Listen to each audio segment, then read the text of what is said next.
The night air over rural Denton County was cold enough to sting the lungs, the kind of Texas cold that arrived without warning, swept across the plains, and made the world feel sharper, emptier, more exposed.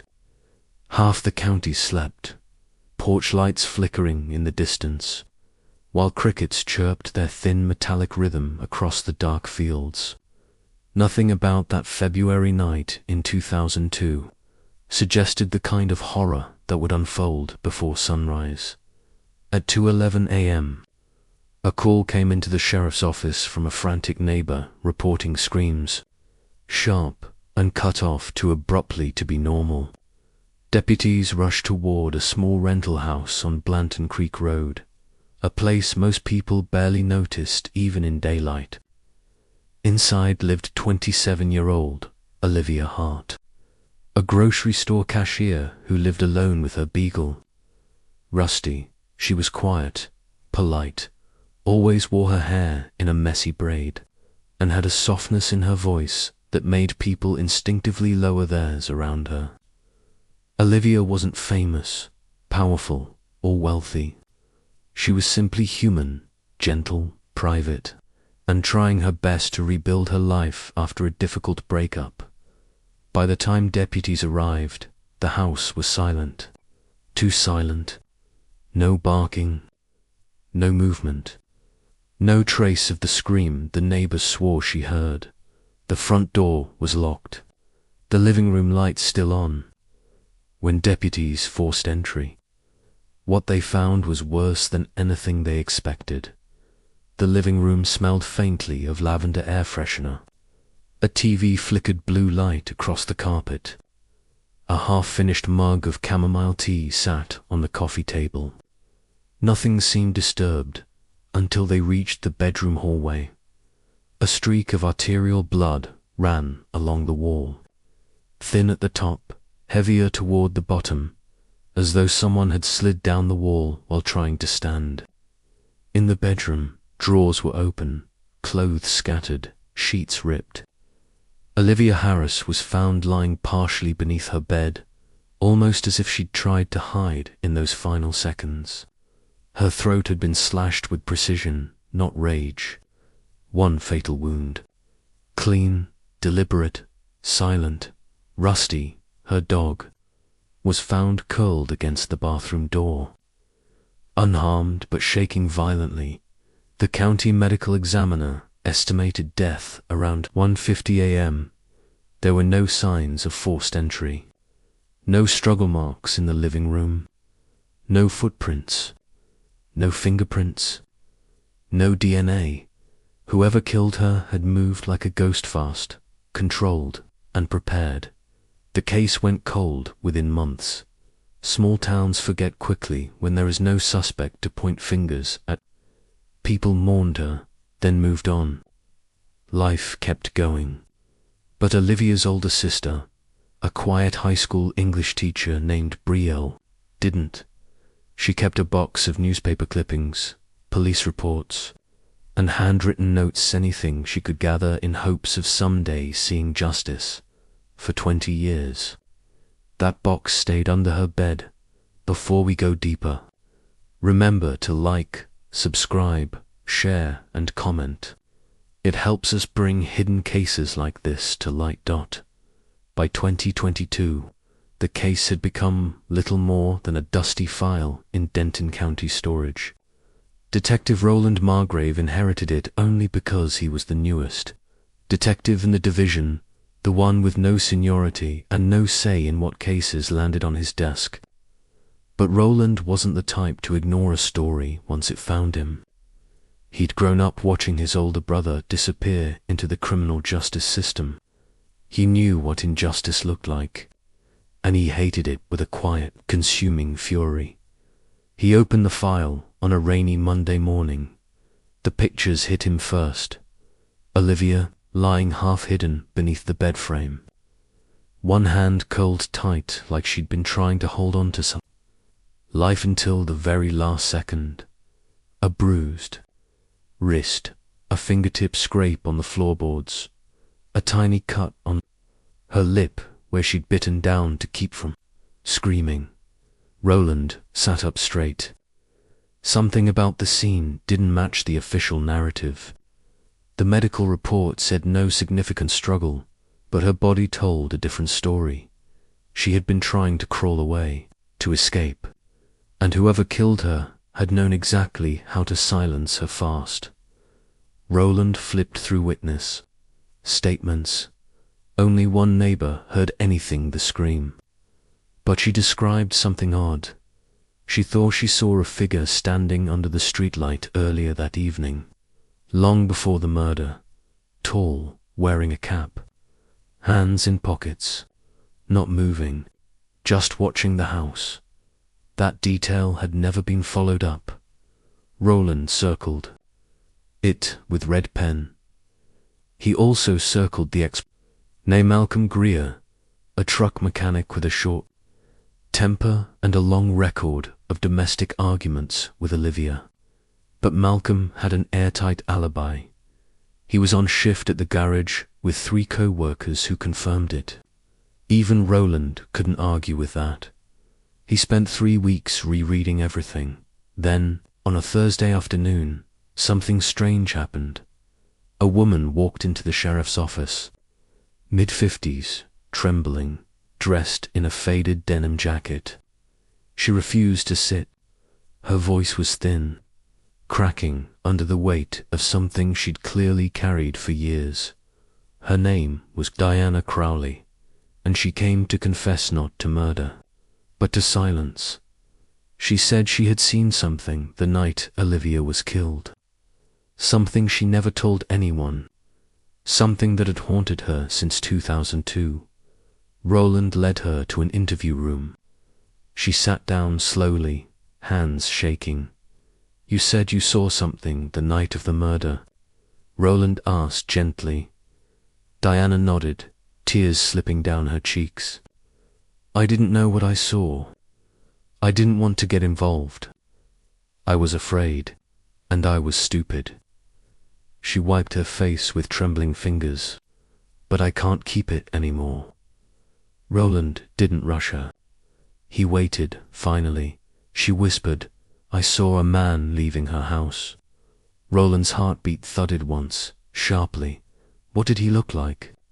She swallowed. Tall, wearing a cap.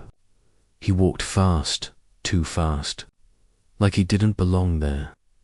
She hesitated, then added, "He drove away in a grey sedan." Roland leaned forward.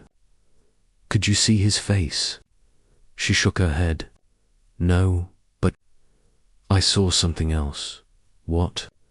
Her voice dropped to a shiver. "He had a limp." Roland froze. A limp. None of the original suspects had won. Not Malcolm. Not any neighbor. Not anyone interviewed in the case. "Why didn't you come forward sooner?" Roland asked softly. Diana closed her eyes. "Because the man with the limp, he lived down my road, not far from me, and I was terrified he'd come after me. He scared me even from a distance." She swallowed hard. "His name was Henry Varson. He owned the scrapyard." Roland felt every nerve in his body go cold. Henry Varson, a name that never once appeared in the original. Investigation. He died in 2019, but his past suddenly mattered. More than ever, Roland opened a new file, a new suspect, a man who used to limp, man with a history no one had bothered to look, a TA man whose property, a sprawling scrapyard filled with rusted cars and forgotten machinery, had never been searched. Asterisk, and somewhere deep in Roland's gut, a dark certainty took shape. Henry Varson didn't just know Olivia, he hunted her, and her scream wasn't the first he'd silenced. Roland stood up, adrenaline burning through him.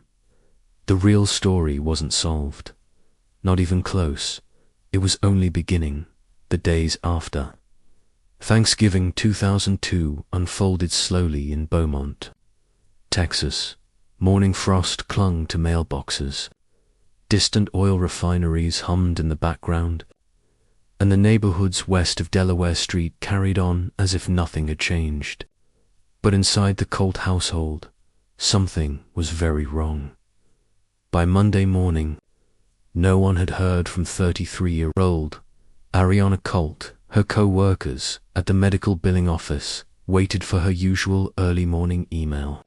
She always arrived before everyone else, always sent a quick greeting before logging into the system. That day, nothing came through. By noon, her supervisor called the house. No answer. Her sister, Raina Colt, tried next. Straight to voicemail. At first, the family told themselves it was nothing.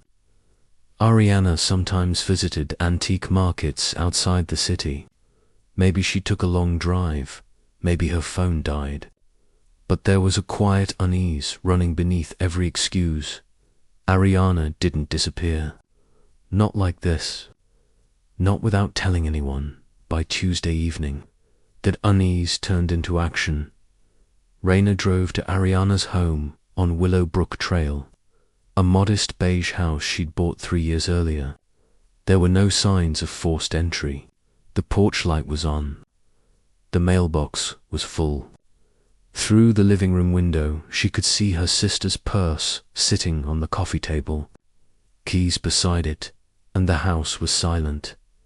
Raina called Beaumont Police. Detective Marcus Hale, 41 years old, arrived minutes later. Known for his patient method and calm temperament, he walked through the doorway with a careful sweep of his flashlight. The living room looked untouched, couch pillows arranged neatly, a half-finished glass of iced tea on the counter. But the silence felt wrong, too controlled, too still. They found Ariana's phone charging in the bedroom. They found her wallet still inside her purse. Her car was still in the driveway. It was as if she had stepped out for a moment and vanished in the space between breaths. Outside, the neighborhood remained calm. Porch lights flickered on, one by one. Wind moved through the pecan trees.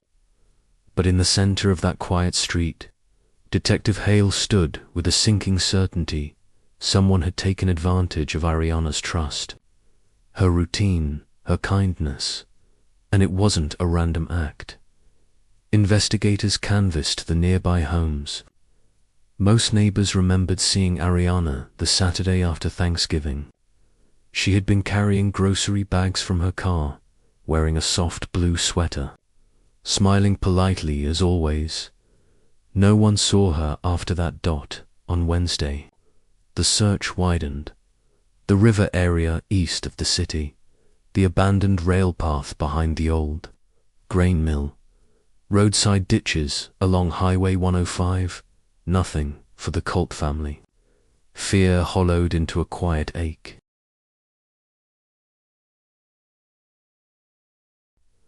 For Marcus Hale, the case became an obsession. He rewalked the house each night, searching for the single detail he might have overlooked, and somewhere in the thick heat of South Texas, the truth of Ariana Colt's disappearance waited for the one moment it could rise back to the surface, a moment that would not come for years, a moment that, in 2022, would finally break open only because one witness, silent for 2 decades, could no longer hold the weight of what he knew for 20 long years. The case of 33-year-old Ariana Colt sat in a cold case file inside the Beaumont Police Department.